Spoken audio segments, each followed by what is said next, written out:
Hi everyone, welcome to another mini vlog. ఈ రోజు morning లేచిన వెంటనే నేను పసుపు నీళ్ళు తాగుతున్నాను. అంటే నా గొంతుకు బాలేదు కదా! సో, నా గొంతుకు బాలేనప్పుడు నేనేం చేస్తాను అంటే, ఒక గ్లాస్ వేడి నీటిలో కొంచెం పసుపు వేసుకొని తాగుతాను. సో దట్ అది నా గొంతుకు కొంచెం రిలీఫ్ ఇస్తది అని చెప్పేసి.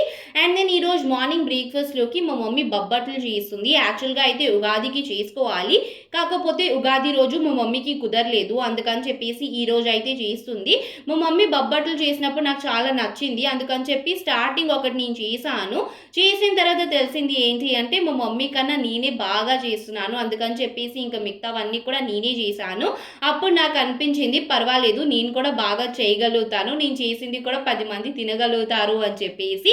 కాకపోతే ఈ వంటల్లోకి నేను దూరను. ఎందుకు అంటే ఒక్కసారి గనుక మనకొచ్చేస్తే పదే పదే ఇంకా మనల్నే చేయమంటారు. అందుకని చెప్పేసి నేను కొంచెం దూరంగా ఉంటాను. అదనమాట. ఫైనల్‌గా బొబ్బట్టయితే అద్దిరిపోయింది.